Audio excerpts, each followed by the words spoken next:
Hello everyone, I'm Sanasha Manidas. Today I'm here to explain about Gibbs free energy. So you are familiar with the word or the term Gibbs free energy, right? Aren't you? So today in this session we will be learning about Gibbs free energy in detail. Okay, so let's start. So what is this Gibbs free energy? Okay, so the Gibbs free energy tells us about the spontaneity of a process. What is the spontaneity? What is that? Okay, let me explain. A spontaneous process is one that occurs on its own. We don't have to do anything on that. It will happen by its own, right? So without any energy input from outside, the process will happen. Those kind of processes are known as spontaneous processes. For example, if we have ice, if we keep ice at room temperature, yes, it will slowly get converted into water, right? We don't have to give anything, right? It will happen on its own. Coming to the next example, which is hot water. Again, if we keep hot water at room temperature, it releases temperature and the temperature becomes equal to the room temperature. This is also a spontaneous process. And water falling down. It's also a process which is happening on its own. We don't have to do anything on that. Right. So all these processes are spontaneous processes. Okay. So spontaneous processes are the processes which happens on its own. Right. So in chemistry, we have a term known as Gibbs free energy, which help us to tell about the spontaneity of a process, to check if a process happens on its own or not. Wonderful, right? Okay. So there are three factors which influence Gibbs free energy. So let's learn about the three factors. So the first one is entropy. You might have heard about the word entropy. We denote it using the letter S. Okay. So entropy is a degree of disorderness. What is that? Okay, I will explain. So first of all, I'm having a sealed container and I'm having some gas in it. Okay. So I'm having a sealed container.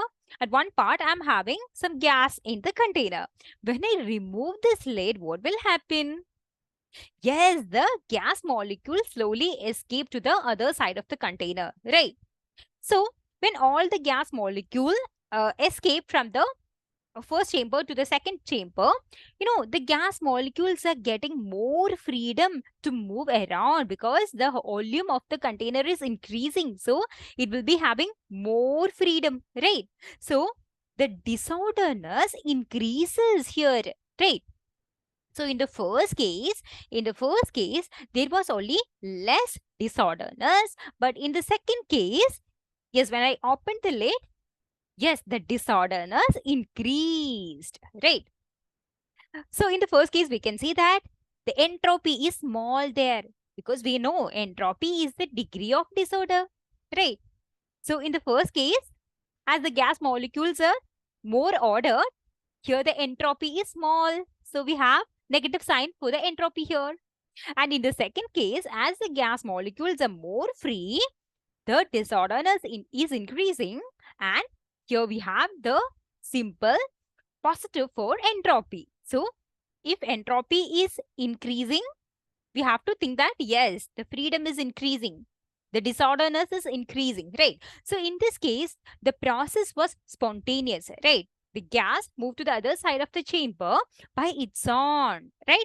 So here, if the entropy here from this experiment, we can conclude that if the entropy is positive, it means that the process is spontaneous, right? Is it clear? Okay, so let's move to the second factor, which is enthalpy. You might have heard about this word enthalpy, and you might have learned about exothermic reaction, endothermic reaction, and all in your lower grades, aren't you? Okay, so I have some hot water in a container. Okay, So if we keep this hot water at room temperature for some time, what will happen? Yes, it releases the heat energy and the temperature will come to the room temperature, right? So here the temperature is, the heat energy is released, so the temperature is decreasing. As the heat energy is released, the enthalpy changes negative because this is an exothermic process, right? So the enthalpy changes negative, right? And this is also a spontaneous process. It is happening by its own, right? So here in this case, the negative delta H is favoring the spontaneous process, right?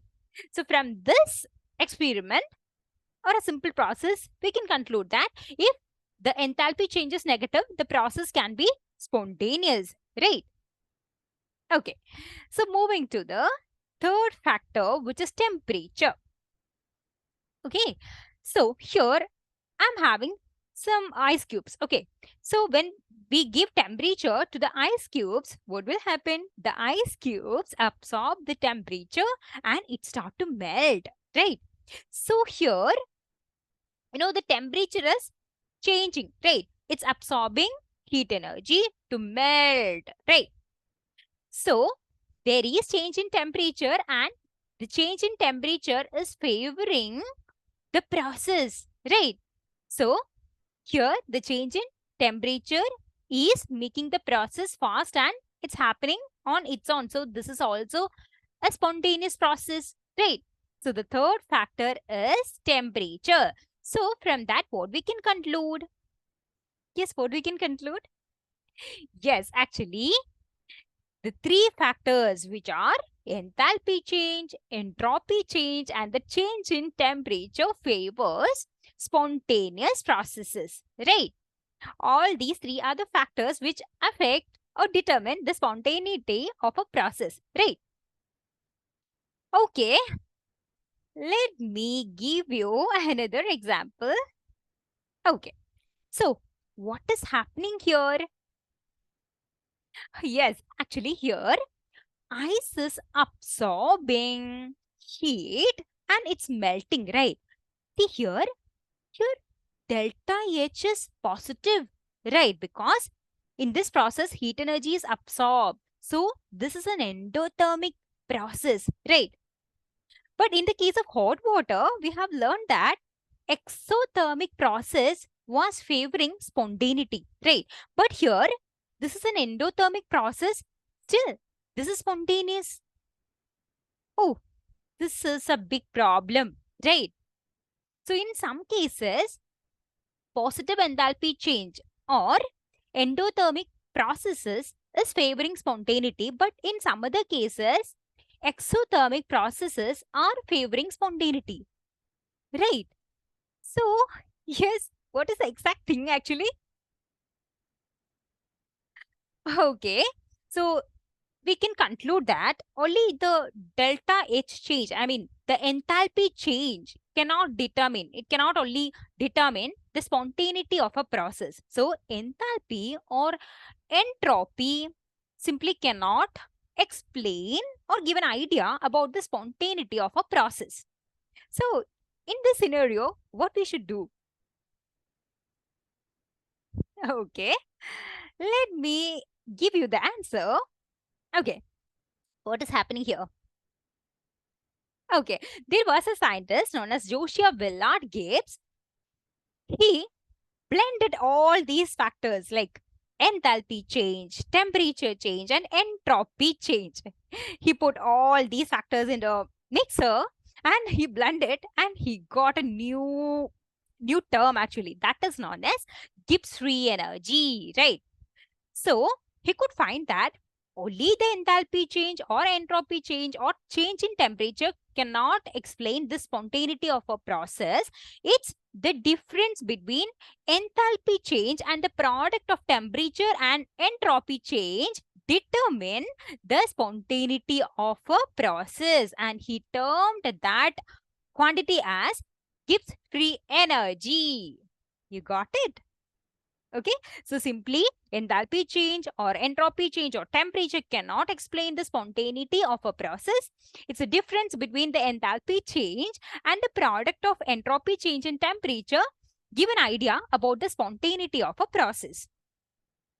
So if, I forgot to tell you that Gibbs free energy is denoted by G and the change in Gibbs free energy is denoted by delta G. So if delta G is less than 0, the process will be spontaneous. So if delta G is negative, the process will happen by its own. It will be spontaneous.